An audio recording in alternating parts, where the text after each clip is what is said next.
Hi viewers, welcome to our channel. So first time మరి 41 సంవత్సరాల తర్వాత చంద్రబాబు నాయుడు గారు రాజ్యసభకు నామినేషన్స్కి ఏ అభ్యర్థులను పంపకపోవడం అనేది చూస్తున్నాం. మరి దీన్ని ఏ విధంగా చూడొచ్చు? జగన్ గారు సక్సెస్గా దీన్ని అనుకోవచ్చా లేదా? సో ఈ అంశం మీద డిస్కస్ చేయడానికి ప్రజెంట్ మనతో పాటు సీనియర్ జర్నలిస్ట్ జగదేవ్ గారు ఉన్నారు. వారితో ఒకసారి డిస్కస్ చేద్దాం. సార్ నమస్కారం. సార్ నమస్తే అండి. సార్ ఫస్ట్ టైం మరి చంద్రబాబు నాయుడు గారు రాజ్యసభకు ఏ అభ్యర్థిని కూడా నామినేషన్స్కి పంపట్లేదు అన్న ఒక వార్త అయితే బయటకు వస్తుంది. అంటే వాళ్ళకి బలం లేదని కూడా అంటున్నారు. మరి దీన్ని ఏ విధంగా చూడొచ్చు అంటారు? ఒకవైపు జగన్మోహన్ రెడ్డి గారు సక్సెస్ అని కూడా అంటున్నారు. దీన్ని ఇప్పుడు సక్సెస్ జగన్మోహన్ రెడ్డి గారి సక్సెస్ ఇప్పుడు కాదు, 2019లోనే చూసాంగా. 2019లోనే 151 సీట్లు గెలుచుకున్నారు. వీళ్ళకి కేవలం 23 వచ్చాయి.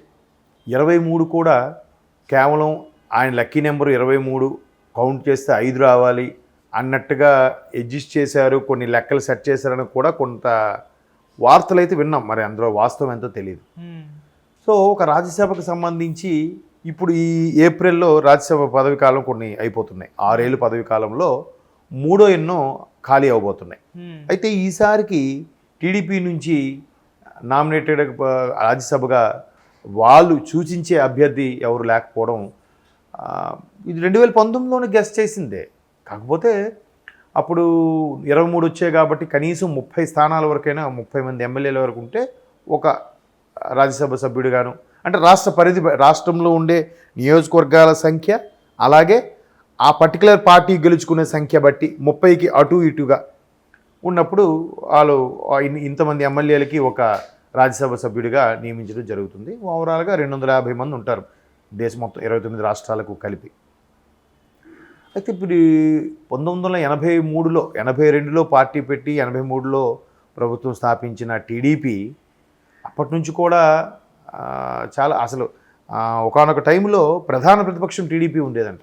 42 స్థానాలకు గాను 39 టీడీపీ గెలుచుకుంటే ప్రధాన ప్రతిపక్షం అంటే థర్డ్ ఫ్రంట్ గవర్నమెంట్ ఉండేటప్పుడు కాంగ్రెస్ కూడా కాదు ప్రధాన ప్రతిపక్షం, టీడీపీయే ప్రధాన ప్రతిపక్షం అంట. అన్ని సీట్లు గెలుచుకుంది. చూడండి ఎంత గొప్ప విషయం. అటువంటి టీడీపీ ఇప్పుడు రాజ్యసభకి ఈసారి ఒకరు కూడా నామినేట్ లేకపోవడం అనేది సహజం. బట్ వాళ్ళు టీడీపీ వాళ్ళు ఏమంటారంటే టీడీపీకి ఇటువంటి హడ్డిల్స్ కొత్త ఏమో కాదు, చాలా జరిగాయి. ఎన్టీఆర్ గారు ఉన్నప్పటి నుంచి కూడా జరుగుతూనే ఉన్నాయి. అతని భార్యకి గుండె ఆపరేషన్ కోసం అమెరికా వెళ్ళినప్పుడు కూడా నాదెండ్ల భాస్కర్రావు గారు ఆయన అప్పుడు వెన్నుపోటు పొడిచి ఇదయ్యారన్నారు. తర్వాత ఆయన ప్రజల్లోకి వెళ్ళారు. చాలామంది ప్రజలు కూడా రోడ్ల మీదకి వచ్చారు, నాయకులు కూడా స్పందించారు. చాలా అయింది. ఇమీడియట్గా గవర్నమెంట్ ఇదైపోయింది, మళ్ళీ టీడీపీ వచ్చింది. అది వేరే విషయం. అట్లా ఆ తర్వాత ఎన్టీఆర్ గారిని లక్ష్మీపార్వతి గారు చేసుకున్న తర్వాత కూడా కొన్ని రకాల సమస్యలు వచ్చాయి. అవి రకరకాల కథలు చెప్తారు. ఒకటి చంద్రబాబు నాయుడుకి 2 వెన్నుపోటు పొడిచారంటారు. వాస్తవానికి ఏంటంటే చంద్రబాబు నాయుడు గారు కానీ అప్పుడు ఆ స్టాండ్ తీసుకొని ఆయనతో పాటు దగ్గుబాటి వెంకటేశ్వర గారు కూడా ఉన్నారు, మన భారతీయ జనతా పార్టీ ఏపీ అధ్యక్షురాలు పురంధేశ్వరి గారి భర్త, ఆయన కూడా ఉన్నారు. వాళ్ళిద్దరూ లీడర్షిప్లో చాలామంది వచ్చేసారు. అప్పుడు ఇప్పుడు ఉన్న హోటల్ మ్యారియట్, ఒకప్పుడు వైస్రాయ్ హోటల్ ఏదో అనేవారు. మా చిన్నప్పుడు బాగా కథలుగా చెప్పుకున్నారు. అప్పుడులో ఎమ్మెల్యేలు అందరూ ఒకవైపు వచ్చి, అంటే దానికి ఎన్టీఆర్ గారు కూడా బ్రదర్ మీరు బయటికి వచ్చేసేయండి నాతో ఉండండి అని కూడా అన్నప్పుడు ఎవరు రాలేదు. అంటే అప్పుడు పరిస్థితులు వేరు. ఒకవేళ అలా చేయకపోతే అప్పుడు టీడీపీ ఉండేది కాదేమో, అటువంటి అభిప్రాయం కూడా ఉంది. అది చాలా వరకు వాస్తవం. రీసెంట్గా బాలకృష్ణ గారు చంద్రబాబు గారు చేసిన ఇంటర్వ్యూలో కూడా ఆ విషయాన్ని కొంచెం క్లియర్ పిక్చర్గా చెప్పారు. ఇకపోతే టీడీపీకి ఇలాంటి సర్వసాధారణం ఉన్నాయి కాబట్టి పెద్ద పెద్ద హడ్డిల్స్ ప్రతిపక్షంలో ఉన్నారు. ఆయన ఎప్పుడూ లేని అరెస్ట్ కూడా చేశారు. సుమారుగా 53 రోజులు జైల్లో కూడా పెట్టడం జరిగింది, రాజమండ్రి జైల్లో.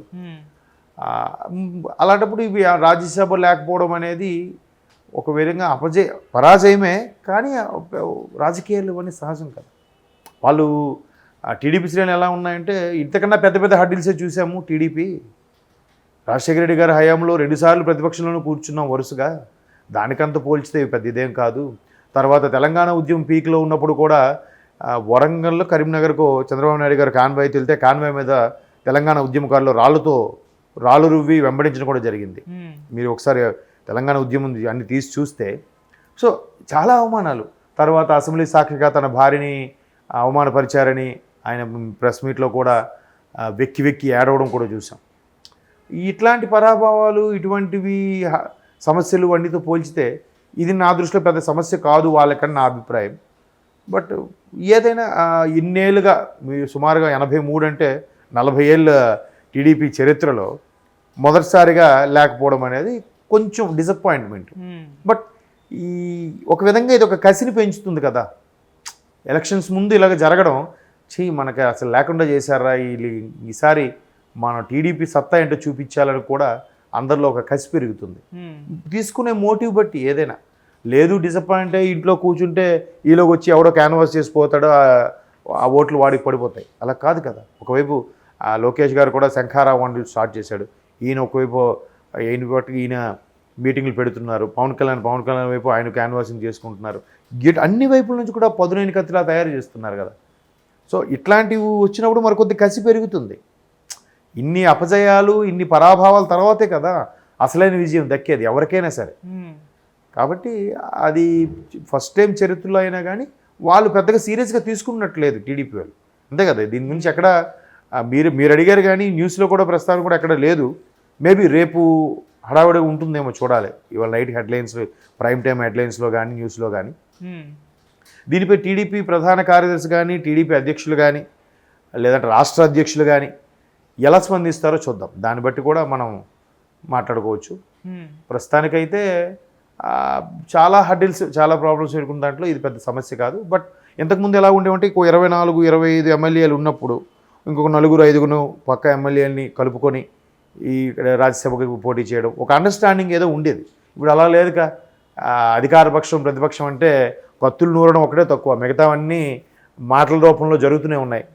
కాబట్టి సపోర్ట్ ఎవరు కాబట్టి ఈసారికి టీడీపీ సైలెంట్గా ఉండాల్సిందే. ఓకే సార్, గత కొన్ని రోజుల ముందు అంటే కొన్ని వార్తలు బయటకు రావడం చూస్తాం. అంటే ఇక్కడ వైసీపీ నుంచి చాలా మంది ఎమ్మెల్యేలు బయటకు వచ్చేస్తున్నారు కదా. వాళ్ళ సపోర్ట్ తోటి చంద్రబాబు నాయుడు గారు కొంతమంది అభ్యర్థులను పంపించి వాళ్ళతో ఎలక్షన్స్ అంటే సీట్ వేయించి ఒక రాజ్యసభ సభ్యుని పంపిద్దామని ప్రయత్నం చేశారు అన్న వార్తలు వినిపించాయి. అంటే మరి అది దానికి పూర్తి స్థాయిలో స్పీకర్ అనుమతి ఇవన్నీ ఉండాలిగా. ఏ పార్టీ గుర్తు మీద గెలిచారు, ఫిరాయింపుల చట్టం అది ఓకే చేసి మళ్ళీ ఇటు వచ్చి రాజీనామా చేసి గెలవాలి. లేదంటే అదే చట్టం దానికి అక్కడ నుంచి నోట్ ఇస్తే ఇక్కడ జాయిన్ అయినట్టుగా ఏదో ఉంటాయి కదా, ఆ సెట్టింగ్లు అన్నీ ఉంటాయి కదా. ఆ నోట్ ఇస్తే ఓకే ఆ పార్టీ తరపు నుంచి ఫిరాయింపుల చట్టం కింద. లేదంటే అలా అయ్యే ఛాన్స్ అధికారికంగా చేసే కష్టం. ఇప్పుడు పైగా ఎలక్షన్స్ ముందు ఇవన్నీ ఇంకా తలకాయ ఇప్పుడు పడలేరు. పడినా కూడా అబ్బా వీళ్ళు ఒక రాజ్యసభ కోసం ఇన్ని మంత్రాలు జరిపారా, ఇన్ని చేశారా అన్నట్టుగా ఉంటుంది. అధికారికంగా చూస్తే ఎమ్మెల్యేలు 4-5 బయటకు వచ్చారు. అనధికారంగా అయితే చాలామంది ఉన్నారు. సరే కోడ్ రాని బయటకు బరస్ట్ అవుదామని సైలెంట్గా ఉన్నారు, గోడ మీద పిల్లుల్లాగా. ఓపెన్గా అయ్యింది 4-5 ఇంకా చాలామంది ఎమ్మెల్సీలు ఎంపీలు కూడా అసమ్మతి ధోరణి లేదంటే అసంతృప్తి ధోరణితో ఉన్నారు. అసమ్మతి సెగ తగలబోతుంది జగన్మోహన్ రెడ్డి గారికి. ఈ అసంతృప్తులు కూడా రెబల్స్ కూడా చాలామంది ఉన్నారు. అది ఎప్పుడు బయటకు వస్తారనేది తెలియదు. బట్ 1 by 1 వస్తున్నారు. ఆల్రెడీ మీరు అన్నట్టు 10-15 మంది దాకా ఆల్రెడీ బయటకు వచ్చేసారు. బట్ వాళ్ళతో చేస్తే ఇటువంటి రాజకీయాలు చేస్తున్నారని చెప్పి రెడీగా ఉంటారు కదా వైసీపీ వాళ్ళు. వాళ్ళకి ఎందుకు ఆ ఛాన్స్ ఇవ్వడం? మేబీ అందుకే ఈసారికి సర్లే ఇలా ఉంటేనే ఈ కసితో మనం నెక్స్ట్ ఎలక్షన్కి వెళ్ళొచ్చు అనే ఫీలింగ్ కూడా అయ్యుండొచ్చు. రాజ్యసభ ఫస్ట్ టైం ఇలా వెళ్ళకపోవడం అనేది వాళ్ళు ఏమీ డిసప్పాయింట్ అవ్వరు. బట్ దీన్ని కసిగా తీసుకొని నెక్స్ట్ రాబోయే లోక్సభ ఎన్నికలు కానీ ప్రధానంగా అసెంబ్లీ ఎన్నికలు ఇవాళ టీడీపీ జనసేన టార్గెట్ ఏంటంటే అట్ ఎనీ కాస్ట్ టీడీపీ అసెంబ్లీలో రాష్ట్ర ప్రభుత్వాన్ని స్థాపించాలి.